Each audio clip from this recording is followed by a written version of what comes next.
Alors aujourd'hui, grosse étape, 33 km jusqu'à la ville mystère dont je vous dévoilerai le nom à la fin de cette étape.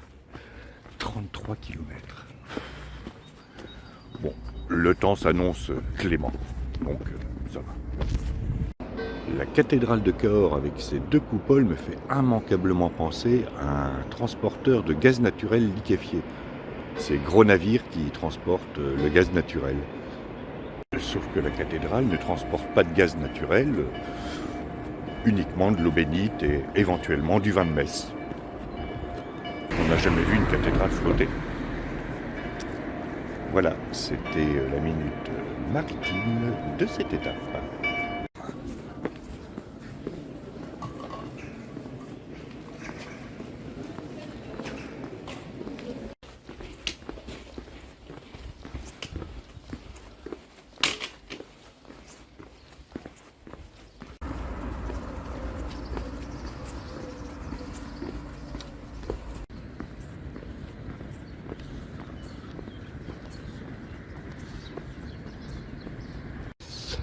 Voilà le pont Valentré, qui est le symbole de la ville de Cahors, construit au XIVe siècle.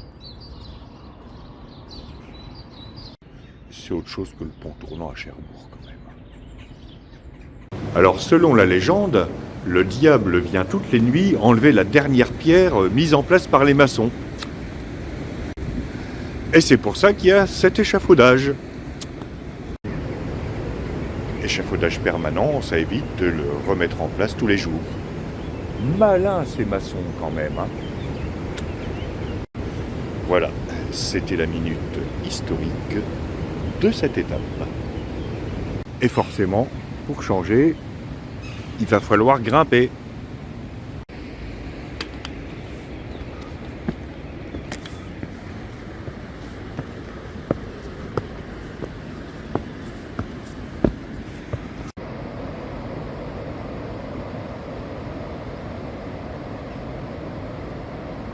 Je me méfie toujours de ce genre d'escalier taillé directement dans le calcaire parce qu'avec le passage, ça se patine et ça devient aussi glissant que du savon. Voilà, Cahors, niché dans un méandre du Lot.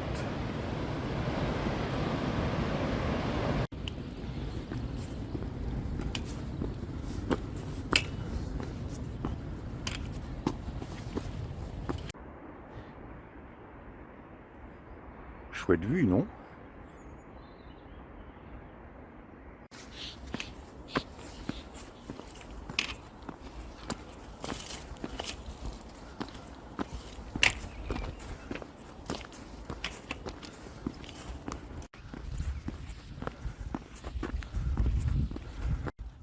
Finalement, cette sortie de Cahors n'était pas si terrible que ça. Je m'attendais à une route goudronnée avec une grosse pente, mais ces escaliers et ce petit sentier étaient plutôt agréables finalement. Je crois que je suis parti pour une longue portion de goudron. Voilà, c'est comme ça. Je sens que ça va être long. Je marche le long du chemin des pierres qui roulent. Et curieusement, le panneau indicateur tout à l'heure était sous-titré en anglais. Je m'attendais à ce qu'il soit sous-titré en occitan, mais non, en anglais.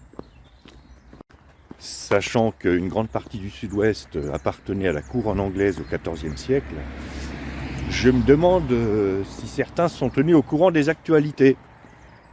Parce que je vous signale que la guerre de 100 ans est finie depuis 1453, hein, et que le sud-ouest, c'est en France maintenant.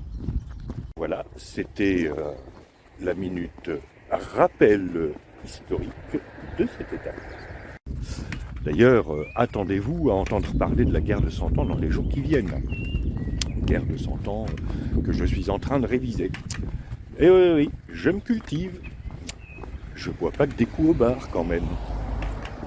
Ou alors en lisant. Et comme ce chemin de Compostelle est aussi un voyage à travers l'histoire, je révise aussi les dynasties anglaises et françaises. Et croyez-moi, la querelle entre les Plantagenets et les Valois, c'est hyper compliqué. Les feux de l'amour, à côté de ça, c'est que dalle. Alors voilà, je parle à la caméra et juste à ce moment-là, il y a une camionnette qui passe. Est-ce que vous pourriez vous arrêter 5 minutes? C'est vrai, quoi. Vivement qu'on passe à autre chose que du bitume. Cette partie-là est pas terrible parce qu'il n'y a aucun dégagement et que ça circule quand même pas mal. Ah, quand même.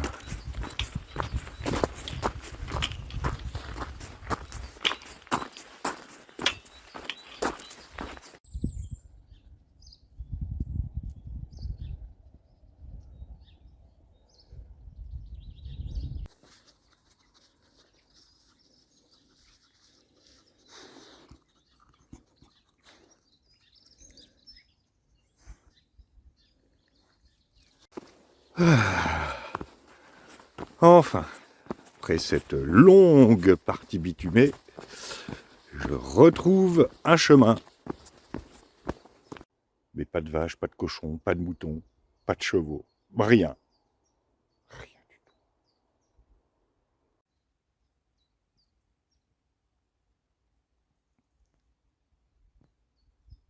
En même temps, j'ai pas vraiment envie de me perdre dans les bois, donc je vais suivre le chemin. Ça me paraît logique. D'autant plus qu'il y a une clôture à côté.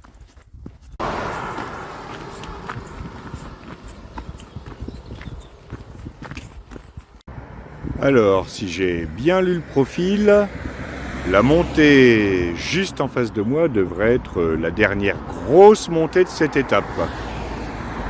Jusqu'à la Bastide Margnac.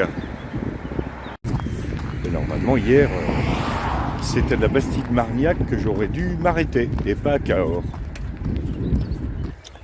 Donc là, je vais m'arrêter quand même à la Bastide Margnac, si toutefois il y a un point de boisson couvert. Parce que je prendrais bien un petit café.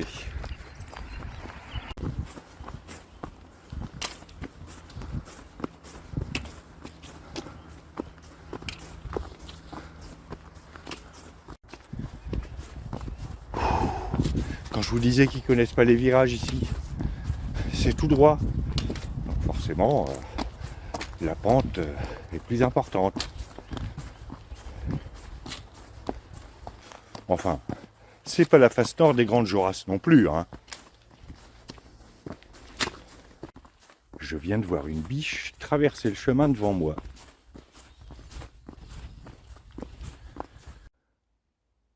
Ceci est un mur de pierre sèche.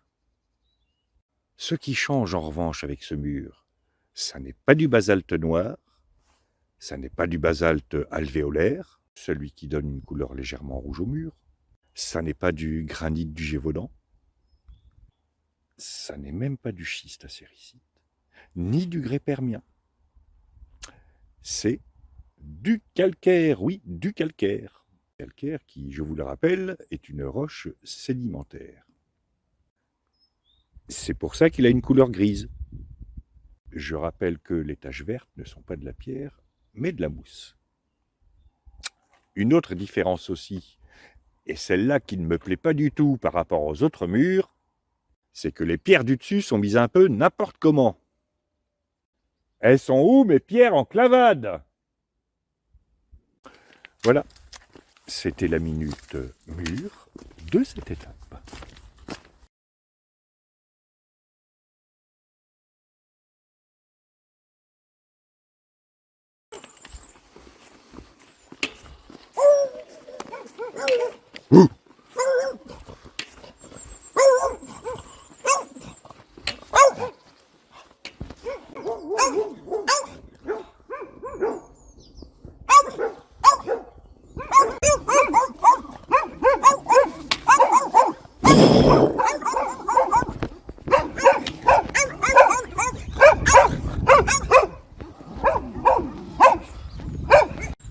Elle est toute petite, la bête du Gévaudan, finalement. Ah bah non, on est dans le Quercy. c'est la bête du Quercy. Ridicule. Voilà, c'était la minute animaux légendaires de cette étape. J'arrive à la Bastide-Marignac, qui dispose d'une épicerie tabac, point multiservice, bar. Mais étant donné le calme qui règne dans le village, je suis pas sûr que ce soit ouvert. Et je pense qu'il y a un S en trop à commerce.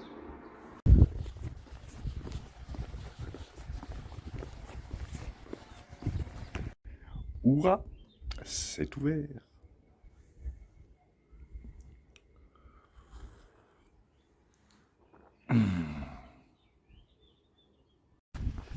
Bien, cette petite pause café a fait du bien. Il me reste un peu plus de 20 km à faire. Le ciel devient menaçant. J'espère qu'il ne va pas pleuvoir. Quoique là-bas, ça a l'air un peu plus clair. Bon allez, plus que 20 km. 20 km. Et à partir de maintenant, c'est relativement plat.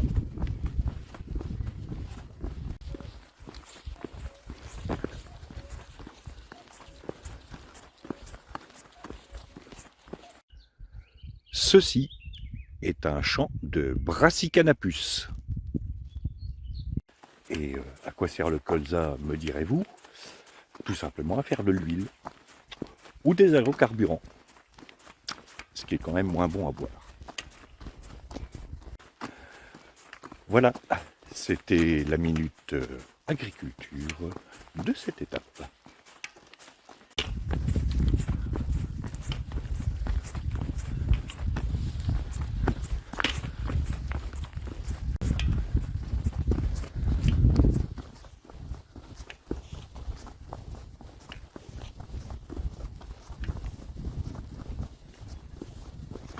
Vous ne pensiez tout de même pas que j'allais marcher au milieu de la flaque, non?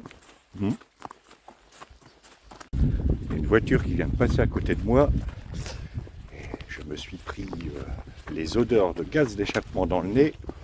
C'est pas terrible. C'est pour ça que je me dis que les voitures qui roulent au colza, ça a quand même une autre odeur d'échappement. Style huile rance de frites. Comme ça, ça t'étonne pas quand on passe devant un McDo.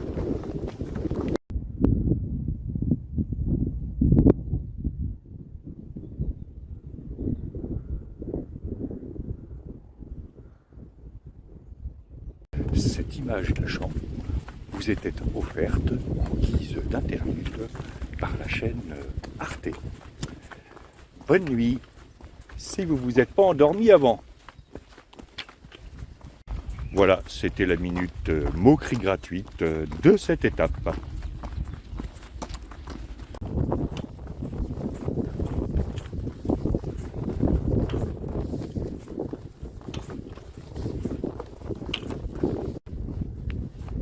Il n'y a pas grand monde dans le coin.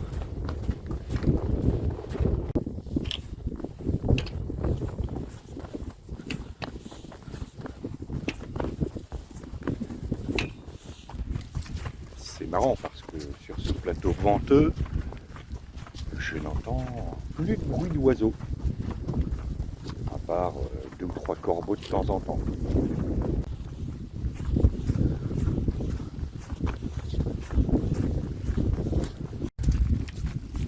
Tout à l'heure, je commençais à avoir chaud, et là il pleut. Rectification, il grêle, mais des tout petits grêlons.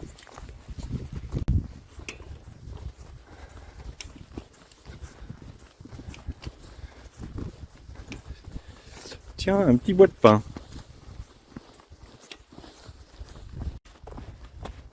Ça apporte un peu de variété. Et puis j'aime bien l'odeur. Aire de pique-nique et point d'eau potable à 100 mètres. Vérifions si le panneau est fiable, je vais compter mes pas. 1, 2, 3, 4, 5, 6, 7, 8, 9, 10, 118, 119, 120, 121, 122, 123, 124. 204, 205, 206, 207, 208, 209, 210. Alors, j'en suis à 527 pas. Ni aire de pique-nique, ni point d'eau potable. Je me demande quelles unités de mesure ils utilisent ici. Ah, et je retrouve Alain, avec qui j'ai fini l'étape jusqu'à Cahors hier. Tu crois que c'est l'aire de pique-nique qu'ils indiquaient à 100 mètres? Donc, en fonction des panneaux, où c'est bon, ou vous multipliez la distance par 3, ou par 7 ou 8. Bon, là, c'était 7 ou 8. Je vais faire une petite pause. Alors, tout à l'heure, à la pause café, j'ai fait quelques emplettes. Et j'ai acheté du pain d'épices. La seule marque de pain d'épices qu'ils vendent dans l'épicerie, café, point multiservice, c'est celle-là. Cook Royal belge. Or, du côté de l'Hospitalet, à quelques kilomètres d'ici, il y a une bourgade qui s'appelle Bruxelles. Et au début de l'étape, j'ai remarqué qu'un certain nombre de panneaux étaient sous-titrés en anglais. C'est quand même étrange. Sachant que, pendant la guerre de 100 ans, les Flamands ont fait cause commune avec la couronne d'Angleterre. Que les panneaux sont sous-titrés en anglais. Que la seule marque de pain d'épices qu'ils vendent dans le coin, c'est de la Cook Royal belge, et qu'en plus, il y a une bourgade qui s'appelle Bruxelles, je me demande si la guerre de 100 ans n'a pas repris. Les Belges auraient-ils subrepticement annexé une partie de notre territoire? Il n'y a pas de hasard. Voilà, c'était la minute complotiste de cette étape. Bon, il faut peut-être que je reparte parce qu'il me reste 12 km à faire quand même. Hein. J'arrive à Las Cabanes. Ce qui veut dire qu'il doit rester à peu près 10 km. À plus ou moins 1 ou 2 km près.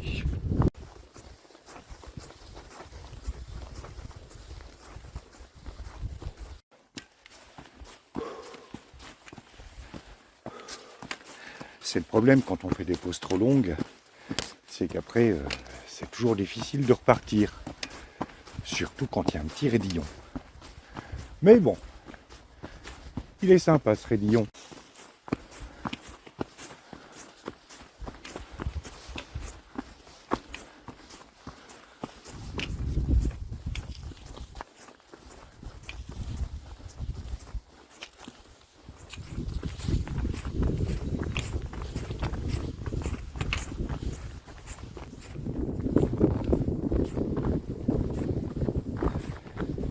Il est marrant cet arbre.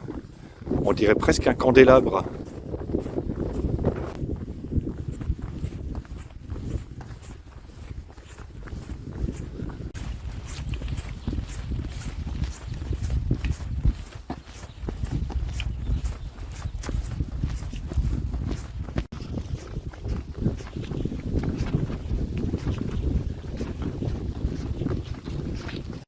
J'ai entamé les 5 derniers kilomètres.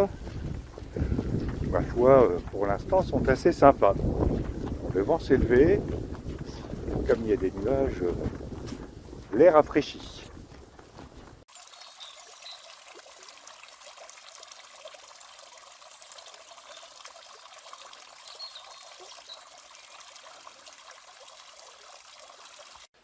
C'était l'instant piscine naturelle ou lavabo géant.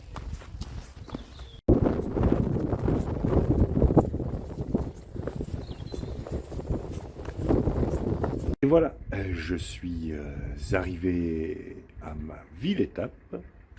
Et donc après le village de l'Écrotte en Ardèche, où je ne suis pas passé parce que c'est pas sur le chemin, le village de Le Chier, lors de la première étape, je vous souhaite la bienvenue ici.